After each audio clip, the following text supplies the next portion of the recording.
बिस्मिल्लाह वस्सलातु वस्सलामु अला रसूलिल्लाह अम्मा बाद रब्बि इश्रह ली सदरी वयस्सिर ली अमरी वाहलुल उक़दाताम मिन लिसानी ইয়াফকাহু কাওলি। প্রিয় দিনী ভাই এবং বোনেরা, আপনারা জানেন আমরা গত পর্বে আলোচনা করেছি মুড সুইং নিয়ে।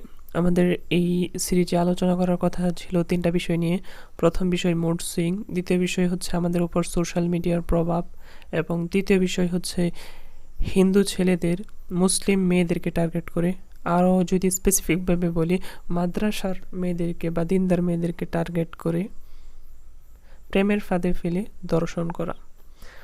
তো আমরা প্রথম টপিক কভার করেছি মুড সুইং নিয়ে। বলতে গিয়ে আমরা বলেছিলাম যে মুড সুইং হওয়া, আপনার মনের পরিস্থিতির পরিবর্তন হওয়া, এটা খুবই স্বাভাবিক বিষয়। আপনার মনের পরিস্থিতি সবসময় একরকম থাকবে না।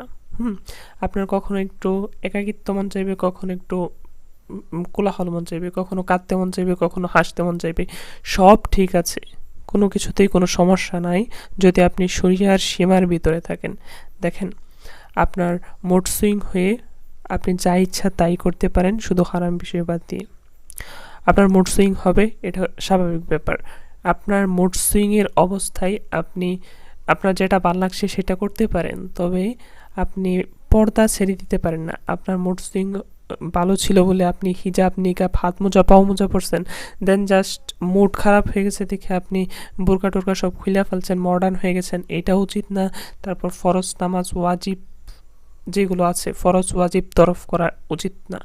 তো আপনার মুড সুইং হলে আপনার যা ভালো লাগে তা করতে পারেন, কিন্তু আপনার শরিয়ার সীমার ভিতরে থাকতে হবে এবং ফরজ ওয়াজিব তরফ করা যাবে না। এটা ছিল মুড সুইং নিয়ে কথাবার্তা। আর পরবর্তী বিষয় হচ্ছে সোশ্যাল মিডিয়ার প্রভাব।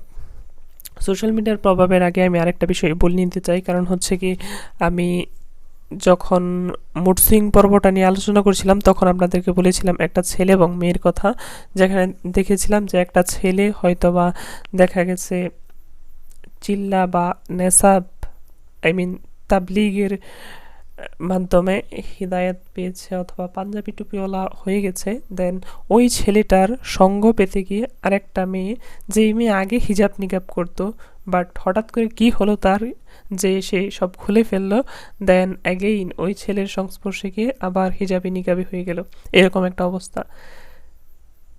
এইখান থেকে যেই শিক্ষাটা আমাদের, যে ভাই অবলিক বোন যেই শুনছেন, দেখেন নিজেকে যদি পরিবর্তন করতে হয় তাহলে একমাত্র আল্লাহর জন্য নিজেকে পরিবর্তন করেন। কখনো কোনো মানুষের জন্য নিজেকে পরিবর্তন করবেন না, কারণ মানুষ নিজেই পরিবর্তনশীল। আপনি যেই মানুষটার জন্য পরিবর্তন হচ্ছেন, নিজেকে পরিবর্তন করতে চাচ্ছেন, সেই মানুষটা একসময় পাল্টে যাবে, সে নিজেই চেঞ্জ হয়ে যাবে, তখন আপনাকে আর ভালো লাগবে না। এবং আপনি যতবার নিজেকে অন্যের জন্য পরিবর্তন করতে যাবেন ততবার আপনি ভাঙবেন, আপনি কাঁদবেন, আপনি পাগলামি করবেন, আপনার কখনো আত্মহত্যার ডিসিশন নেওয়ার মতো অবস্থা হয়ে যেতে পারে। সো এখান থেকে শিক্ষা এটাই যে নিজেকে কখনো পরিবর্তন করবেন না মানুষের জন্য। যদি পরিবর্তন করতেই হয়, আপনার যদি মনে হয় যে আমাকে পরিবর্তন করা উচিত, আমার রং পাল্টানো উচিত, তাহলে আল্লাহর রঙের যে কার রং আর শ্রেষ্ঠ হতে পারে। নিজেকে পরিবর্তন করো, তবে একমাত্র আল্লাহর জন্য। আমল কবুলের শর্ত হচ্ছে লিল্লাহিয়াত, একমাত্র আল্লাহর জন্য হওয়া, এবং দ্বিতীয় হচ্ছে সুন্নাত তরিকা অনুযায়ী হওয়া। বেদাত মতে সুন্নাতের বাইরে আমল গ্রহণযোগ্য না, এবং আল্লাহ ছাড়া অন্য কারোর জন্য করা আমল, কোনো ছেলেকে দেখানোর জন্য করা বোরকা, পর্দা, নিকাব, হিজাব কোনো কাজে আসবে না, বরং এটা জাহান্নামের কারণ হবে, এটা শিরক হবে। কোন ছেলেকে দেখানোর জন্য ফরজ নামাজ, তাহাজ্জুদের নামাজ, যে কোনো ধরনের নামাজ, যে কোনো ধরনের ইবাদত কাউকে দেখানোর উদ্দেশ্য করলে সেটা কবুলযোগ্য না, কারণ বলা হয়েছে ইন্নামাল আমালু বিন্নিয়াত, নিশ্চয়ই প্রত্যেক আমল নিয়াতের উপর নির্ভরশীল। এই হাদিস তো আপনারা সবাই জানেন, বুখারী শরীফের প্রথম হাদিস। তাছাড়া ইমাম নববীর 40 হাদিসের যেই কিতাব, ওইটারও প্রথম হাদিস এটা। সকল কাজ তোমার নিয়তের উপর নির্ভরশীল। তো তুমি কি নিয়ত রাখতেছ, এটা হচ্ছে দেখার বিষয়। নিজেকে পরিবর্তন করলে ভাই লিখবন, একমাত্র আল্লাহর জন্য পরিবর্তন করা চাই। দুনিয়ার স্বার্থে নিজেকে পরিবর্তন করেন না, কষ্ট পাবেন। বিশ্বাস করেন, যতবার মানুষের জন্য নিজেকে পরিবর্তন করবেন ততবার আপনি কষ্ট পাবেন। মানুষের জন্য পরিবর্তন করার দরকার নাই। আর এখন এই মুড সুইং থেকে মূল শিক্ষা বা মূল পয়েন্ট এই দুইটাই। অনেক কথা বলে ফেলেছি। আসলে এত কথা বলার আমার কোনো ইচ্ছা ছিল না। কি করে এত কথা হয়ে গেল আমি জানি না। আমি লিখতে গেলেও অনেক বেশি লিখে ফেলি, বলতে গেলেও অনেক বেশি বলে ফেলতেছি, বুঝতেছি না আমার কি হচ্ছে। যাই হোক, মূল পয়েন্ট, ফার্স্ট আপনার মুড সুইং হবে, এটা স্বাভাবিক, কিন্তু মুড সুইং করে শরিয়ার সীমার বাইরে গিয়ে কিছু করা যাবে না। এবং সেকেন্ড, নিজেকে পরিবর্তন করলে একমাত্র আল্লাহর জন্য করতে হবে। এখন আমরা পয়েন্টে পয়েন্টে লাস্টের 2টা টপিক 3 মিনিট 3 মিনিট 6 মিনিটে ইনশাল্লাহ শেষ করে দেওয়ার চেষ্টা করব। অনেক বড় হয়ে যাচ্ছে, আমি জানি। এই অডিও 2-1 জন শুনবে হয়তো, সম্পূর্ণ কেউ নাও শুনতে পারে, জাস্ট আমি রেকর্ডই করলাম। অথচ আই থিঙ্ক আমি গুরুত্বপূর্ণ কথা বলেছিলাম যেগুলো হয়তো অনেকের উপকারে আসতো যদি তারা উপদেশ গ্রহণ করত। আর নিশ্চয়ই জ্ঞানী সম্প্রদায় উপদেশ গ্রহণ করে। আমাদের উপর সোশ্যাল মিডিয়ার প্রভাব। সোশ্যাল মিডিয়া হচ্ছে সামাজিক যোগাযোগ মাধ্যম, যেখানে আমরা সমাজের যে মানুষরা আছি তাদের একটা,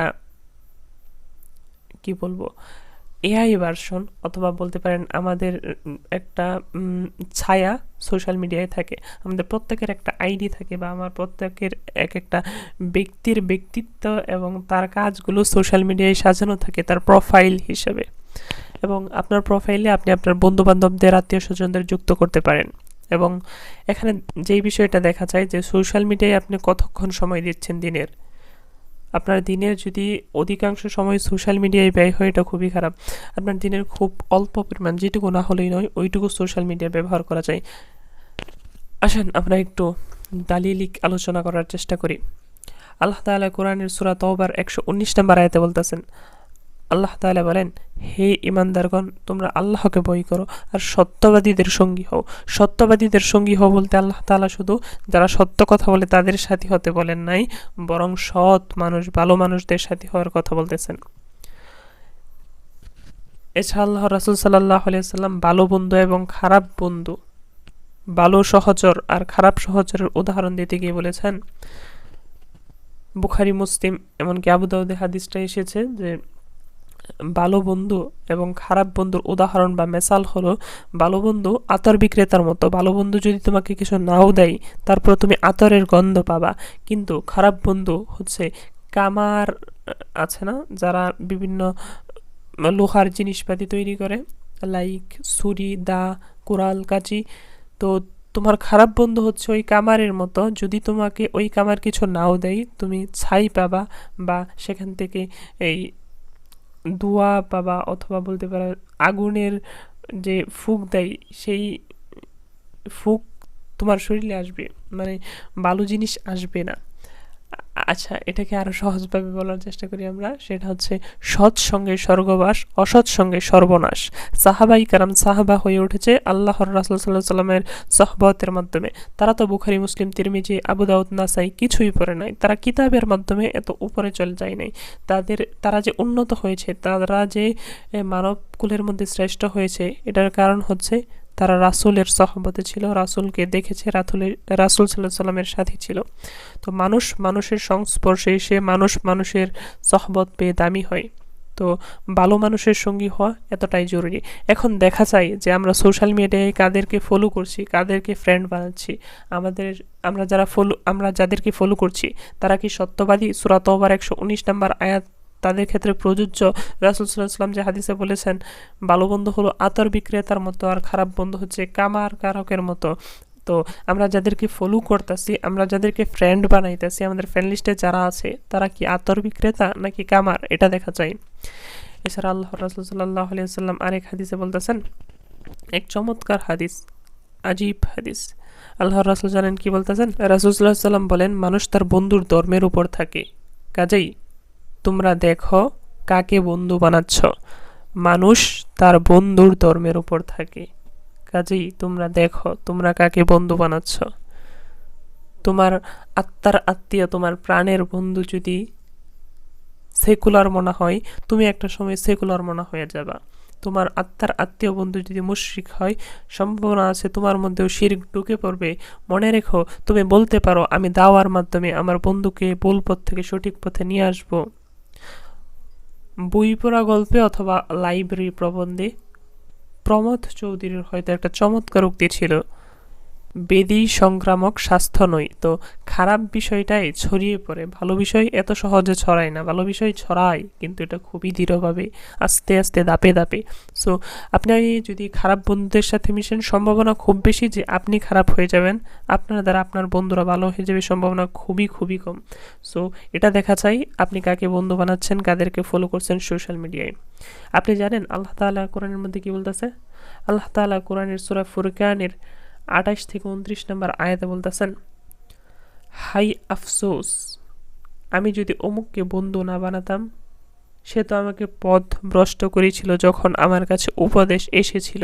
এটা বলে মুমিনরা বা মানুষেরা চিৎকার করতে থাকবে কিয়ামতের দিন। তারা বলতে থাকবে, হাই আফসোস, আমি যদি অমুককে বন্ধু না বানাতাম, সে তো আমাকে পথভ্রষ্ট করেছিল যখন আমার কাছে উপদেশ এসেছিল, যখন আমাকে এইভাবে অডিওর মাধ্যমে সারোয়ার খান শুভ সচেতন করেছিল, আমাকে এই রকম সময়ও সে গুমরা বানিয়ে নিল, যখন আমার কাছে আজাহারি হুজুর থেকে শুরু করে আবু তো হাদনান হুজুর, মাঝখানে আছে কত শত শত হুজুর, সমস্ত হুজুর, জেনারেল পড়ুয়া ভাইয়েরা, কওমি ভাইয়েরা, আহলে হাদিস ভাইয়েরা, হানাফি ভাইয়েরা, আরবিয়ান শায়েকরা, সকল শায়েকরা ভিডিওতে, অডিওতে, লেখার মাধ্যমে আমাদেরকে সতর্ক করেছে।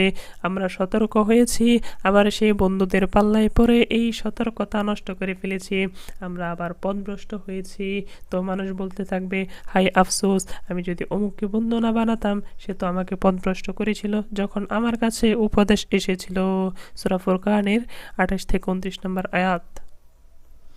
তো এই আফসোসটা যেন আমার আপনার করা না লাগে, এজন্য সচেতন হওয়া চাই।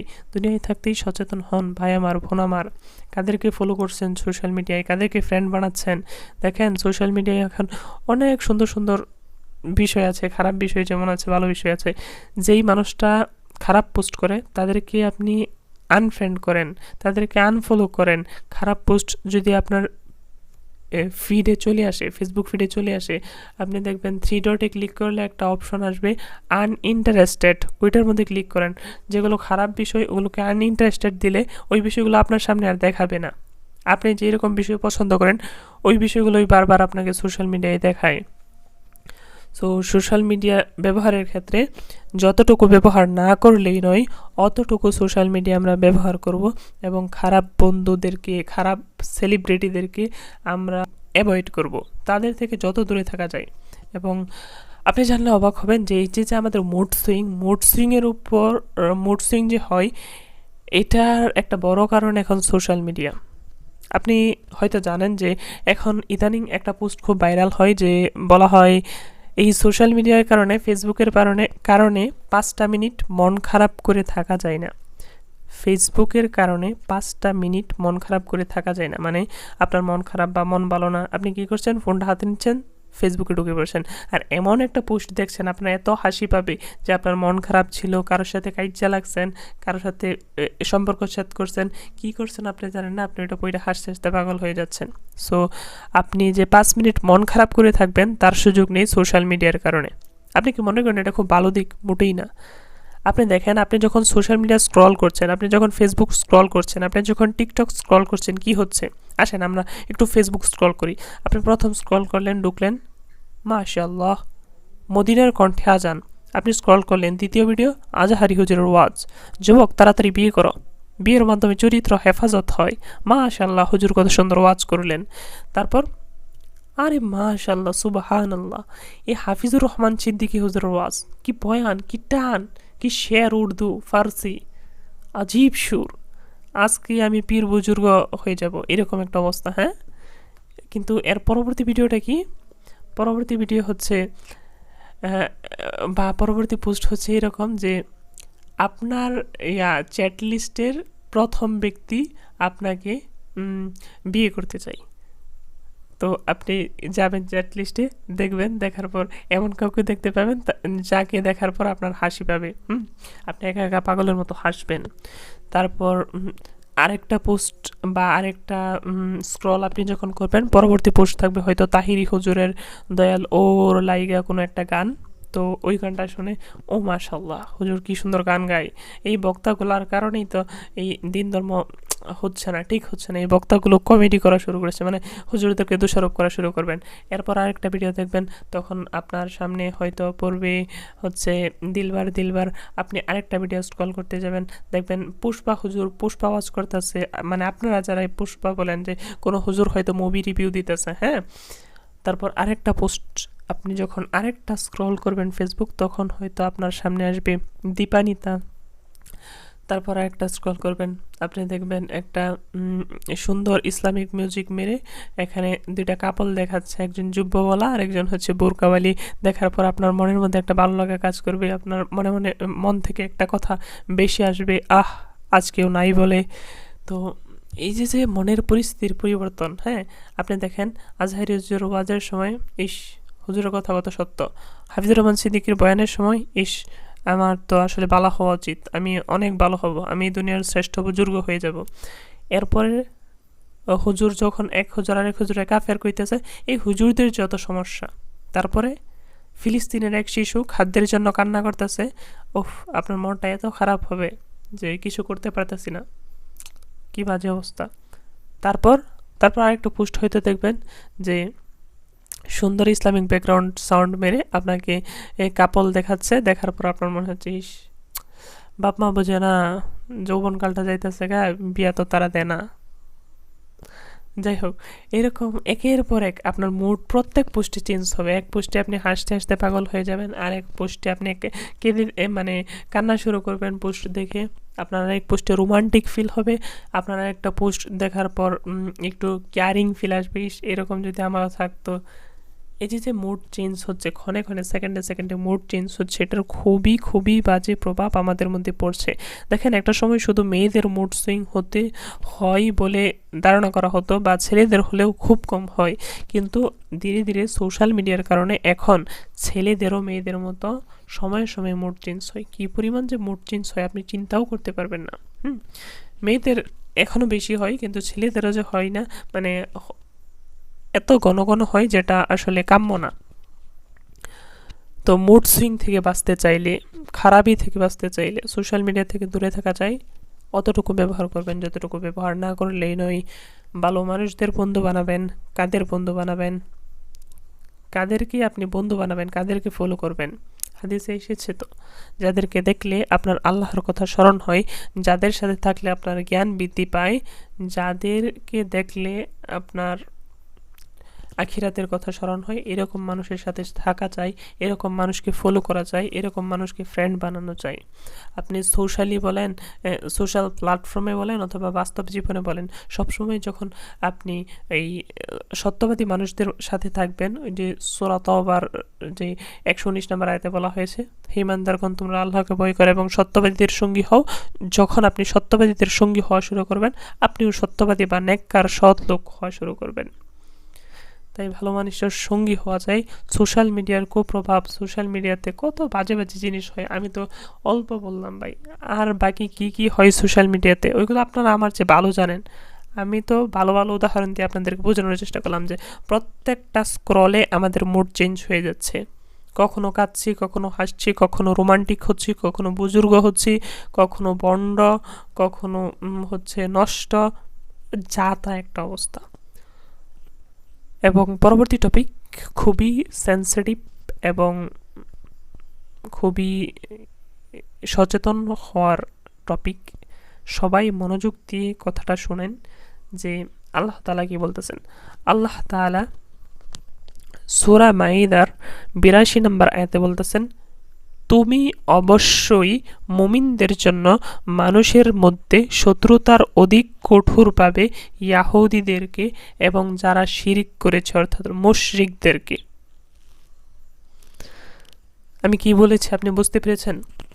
সূরা মাইদার 82 নম্বর আয়াতে আল্লাহ তাআলা বলতেছেন, তুমি মানে মুহাম্মদ সাল্লাল্লাহু আলাইহি ওয়াসাল্লাম, আপনি অবশ্যই মুমিনদের জন্য মানুষদের মধ্যে শত্রুতার অধিক কঠোর পাবে ইয়াহুদি এবং মুশরিকদের। ইয়াহুদি কারা? ইয়াহুদি হলো ইসরায়েলে আছে যারা, ইয়াহুদি হলো যারা ইয়াহুদি ধর্মের মানুষ।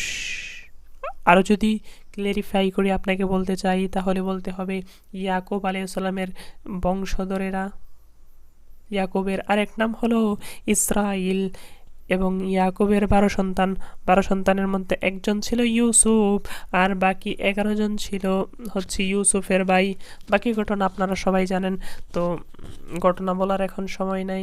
আমি বক্তব্য বলেছিলাম লম্বা করব না, কিন্তু বক্তব্য অনেক লম্বা হয়ে গেছে। দেখেন তো এই ইসরাইল যে আছে, বনি ইসরাইল থেকে তারা কি করে ইয়াহুদি হলো, এটা আপনারা চাইলে কোথাও থেকে পড়ে নিতে পারেন অথবা বক্তব্য শুনে নিতে পারেন। তো ইয়াহুদিরা মুসলিমদের সবচেয়ে ঘোর শত্রু, এবং তারপর পাবা মুশরিকদেরকে।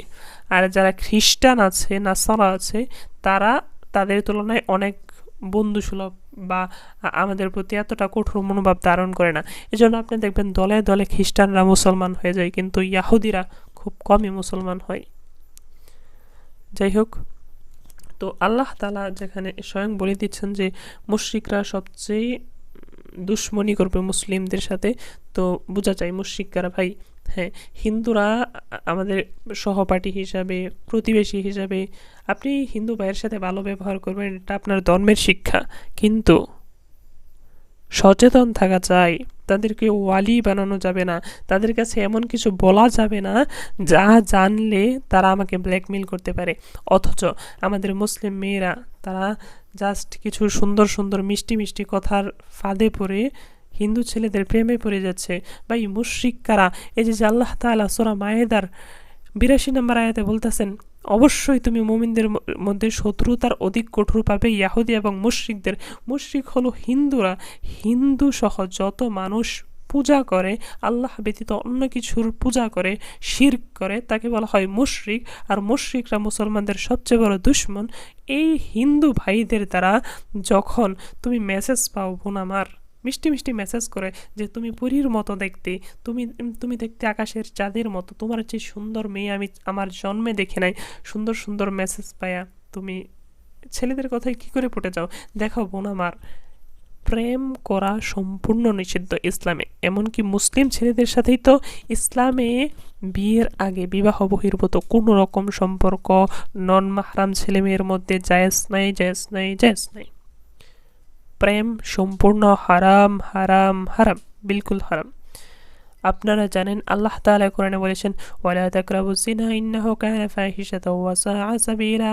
নিশ্চয়ই জিনা হচ্ছে খারাপ কাজ, অশ্লীল ও মন্দ পথ, এটা তোমরা জিনার দ্বারের কাছেও যেও না। ওয়ালা তাকরাবুজ জিনা, আল্লাহ তাআলা বলে নাই ও ওয়ালা তাজিনু, আল্লাহ তাআলা বলে নাই তোমরা জিনা করো না। আল্লাহ তাআলা বলেছেন ওয়ালা তাকরাবু, তোমরা দ্বারের কাছেও যেও না। ভাই দ্বারের কাছেও যেও না মানে কি?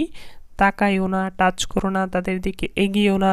তোমরা এই কাজের দিকে যখন এগিয়ে যাবা, 2-1 পা আগানো মানে আপনি এই কাজের রাস্তায় চলে গেছেন, এবং রাস্তায় চলে যাওয়ার পর সেখান থেকে ফিরে আসা কঠিন। এই জন্য আল্লাহ রাসূল আলী রাদিয়াল্লাহু তাআলা আনহুকে বলেছিল, আলী, প্রথম নজরের পর দ্বিতীয় নজর দিও না, প্রথম নজর তোমার জন্য ক্ষমা, দ্বিতীয় নজর গুনাহ। তো দেখার পর সাথে সাথে, মেয়েদেরকে দেখার পর সাথে সাথে চোখ নামানো চাই। আর অনেকে শুধু ছেলেদের চোখ নামানোর ওয়াজ করে, কিন্তু আল্লাহ তাআলা সূরা নূরের 31 নম্বর আয়াতের পরে 32 নম্বর আয়াতে ছেলেদের বলার পাশাপাশি পরের আয়াতে মেয়েদেরকেও বলছে, হে মুমিন মেয়েরা, তোমরাও তোমাদের দৃষ্টিকে সংযত করো এবং লজ্জাস্থান হেফাজত করো। তো মুসলিম মেয়েদের উচিত যে তারাও তাদের চোখকে হেফাজত করবে। কোনো মুসলিম ছেলের কাছেই তো তার যাওয়া উচিত না বিবাহ ব্যতীত। আল্লাহ তাআলা বলেছেন, ওয়ালা তাকরাবুজ জিনা, জিনার ধারের কাছেও যাও না। তোমরা একে তো জিনা করতে আসো, তোমরা একে তো প্রেম করতে আসো বোন আমার, মিষ্টি মিষ্টি কথা শুই না তোমরা হিন্দু ছেলেদের প্রেমে পড়তেছ।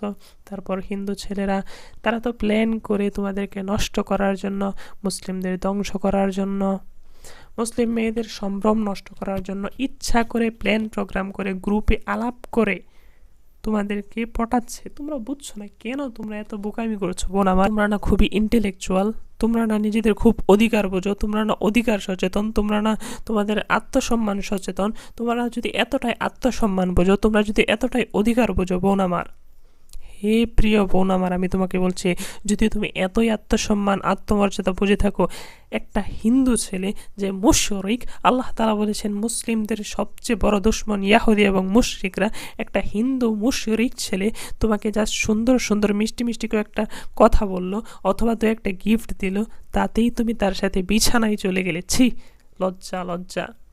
তোমার উপর ধিক্কার। বোন আমার, মোটেই এরকম কাজ করো না। বিছানায় যাওয়া তো অনেক দূরের কথা, ছেলেদের সাথে কোনো আলাপেই যেও না। একে প্রেম করাই উচিত না। যদি করো, দেখো আমি বলছি না তোমরা প্রেম করো, এখানে যদি তোমরা প্রেম করো আমার দোষ দেওয়া যাবে না। আমি বলে দিয়েছি ওয়ালা তাকরাবুজ জিনা, দ্বারের কাছে যাওয়া যাবে না। এরপরেও যেহেতু এটা থামানোর মতো বিষয় না, প্রেম পোলাপান করবই যতই বলা হোক, হ্যাঁ। তো প্রেম করলেও একটা মুসলিম মেয়ে একটা মুসলিম ছেলের সাথে প্রেম করবে, আমি বলছি না এটা হালাল, আমি বলছি না এটা ভালো, খুবই খারাপ জঘন্য কাজ, কিন্তু যদি করে, মুসলিম ছেলের তো অভাব নেই, তুমি একটা মুসলিম মেয়ে হয়ে কেন একটা হিন্দু ছেলের প্রেমের ফাঁদে পা দিবা? মোটেই উচিত না বোন আমার। তোমার মনে হতে পারে এই হিন্দু ছেলে ওই রকম না, সে আর 10টা ছেলের মতো না, সে খুব ভালো মানুষ, সে আল্লাহর বুজুর্গ, খালি হিন্দু ঘরে জন্ম নিছে দিকে না রে বোন না। মানুষ চিনো, মানুষ চিনো, দুনিয়ার মানুষ, মানুষের রং কি বলবো, আকাশের রং যতটা না ঘন ঘন চেঞ্জ হয়, এর চেয়ে বেশি ঘন ঘন মানুষের মনের রং চেঞ্জ হয়। তুমি চিন্তাও করতে পারবে না যে এই ছেলেটাকে তুমি মনে করতেছ একদম পবিত্র বান্দা, সেই ছেলেটা কখন যে কি করে বসবে তুমি তা ভাবতেও পারবে না। সো বি কেয়ারফুল অ্যাবাউট ইট।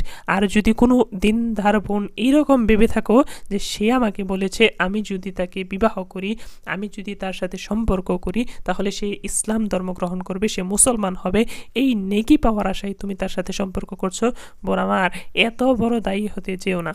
এত বড় দিনদার, এত বড় দায়ী, এত বড় আল্লামা তোমাকে কে হতে বলেছে? কে বলেছে তোমাকে যে একটা হিন্দু ছেলের সাথে সম্পর্ক করে তাকে মুসলমান বানাতে হবে? একটা ভালো ছেলে দেখে, দিনদার ছেলে দেখে বিয়ে করার চেষ্টা করো। যদি তোমার দিন মানার এত শখ হয়, তুমি যদি মনে করো যে দিন মেনে দুনিয়া এবং আখিরাতে কল্যাণ হবে, তুমি যদি একজন মহিয়সী নারী হতে চাও, তাহলে একজন ভালো সৎ পুরুষকে দেখে বিবাহ করো। হিন্দু ছেলেদের পাতা ফাঁদে পা দেওয়া যাবে না। সর্বোপরি কথা এটাই যে আল্লাহ তাআলা সূরা মায়েদার 82 নম্বর আয়াতে আমাদেরকে সতর্ক করেছেন ইয়াহুদীদের থেকে, মুশরিকদের থেকে আমরা সচেতন থাকব, এই দুই দল থেকে। সুতরাং হিন্দু ভাই বোন যারা আছে আমাদের, তাদের সাথে আমরা যথাসাধ্য ভালো ব্যবহার করব, তাদের সাথে কথাবার্তায়, দেখা সাক্ষাতে, হ্যাঁ, আমরা কুশল বিনিময় করতে পারি যদি প্রয়োজন হয়, হ্যাঁ, প্রয়োজনের তাগিদে তাদের সাথে আমরা ভালো ব্যবহার করব। এর মানে এইটা না যে আমরা বিধর্মীদেরকে ওয়ালি বানিয়ে ফেলবো, তাদের কাছে আমরা এমন কিছু শেয়ার করব যেটা শেয়ার করার পর আমাদের ক্ষতি হবে। আরে এটা শেয়ার করা তো দূরের কথা, মানে সামান্য কথা, আমাদের মুসলিম বোনরা তাদের দেহ, তাদের ইজ্জত পর্যন্ত বিলিয়ে দিয়ে দিচ্ছে হিন্দু ছেলেদের কাছে। চিন্তা করা যায়, তারপর কান্না করছে, এই অফিসে গিয়ে বলা বলি করতেছে আমার সাথে এই করেছে সেই করেছে। বোন আমার, ঘটনা ঘটে যাওয়ার পর পস্তাইলে লাভ নাই, চুর পলাইলে বুদ্ধি পারে, কিন্তু চুর পলানির পর বুদ্ধি পারলে লাভটা কি? চুরি তো হয়েই গেছে, তোমার যেই ইজ্জত চলে গেছে সেই ইজ্জত কি ফিরে আসবে? একবার ভার্জিনিটি লুজ হলে, একবার তুমি তোমার সম্ভ্রম হারালে, একবার তুমি তোমার সতীত্ব নষ্ট করে ফেললে একটা হিন্দু ছেলের দ্বারা, তুমি শত কান্না করলেও কি তোমার সতীত্ব ফিরে পাবে না? অসম্ভব। মেয়েদের সম্ভ্রম এভাবেই নষ্ট হয়ে যায়। ছেলেরা দেখো, অনেকেই হয়তো বলে এখন নারীবাদী চিন্তাধারার আদলে এসে যে ছেলেদেরও তো ভার্জিনিটি লুজ করে। দেখো, এটা একটা ভুল কথাবার্তা। ছেলেদের ভার্জিনিটি বলতে তেমন কিছুই হয় না, এটা জাস্ট নারীবাদীদের থেকে আসা একটা কথা। ভার্জিনিটি শব্দটা সম্পূর্ণ একটা নারীয়াঙ্গিক শব্দ। ভার্জিনিটি লুজ হয় মেয়েদের। একটা ছেলে যাই করে ফেলুক না কেন, সে গোসল করার পরই পবিত্র, গোসল শেষ ছেলে পবিত্র, কিন্তু মেয়েদের দাগ থেকে যায়, তারা তাদের সতীত্ব ফিরে পায় না। সো বি কেয়ারফুল বোন আমার, হিন্দু ছেলেদের থেকে বি কেয়ারফুল, এমনকি মুসলিম ছেলেদের থেকেও বি কেয়ারফুল। তবে বিশেষ করে হিন্দু ছেলেদের এইসব প্ল্যান থেকে বি কেয়ারফুল। আমাদের হিন্দু কিছু দুষ্ট বললে ভুল হবে, খুবই বাজে দুশ্চরিত্র খারাপ হিন্দু ছেলেরা গ্রুপ খুলে ফেসবুক পেজ খুলে তারা বলে হিজাবি মেয়ে চাই, হিজাবি মেয়েদেরকে পছন্দ করি, এবং গর্ব করে পোস্ট দেয় আমি আজকে এতগুলো মেয়ের আত্মসম্মান নষ্ট করেছি, আমি এতগুলো মুসলিম মেয়েকে খেয়ে দিয়েছি। এত বাজে পোস্ট করে ফেসবুকে এসে গর্ব করে, তুমি চিন্তাও করতে পারবে না। সো যার তার মিষ্টি কথা শুনে উপহার পেয়ে পটে যাওয়া যাবে না, নিজের আত্মসম্মান আত্মমর্যাদা ধরে রাখো, এটাই আমার শেষ কথা। আমি যদি আলাদা 3টা বয়ানের সামারি করে দিই,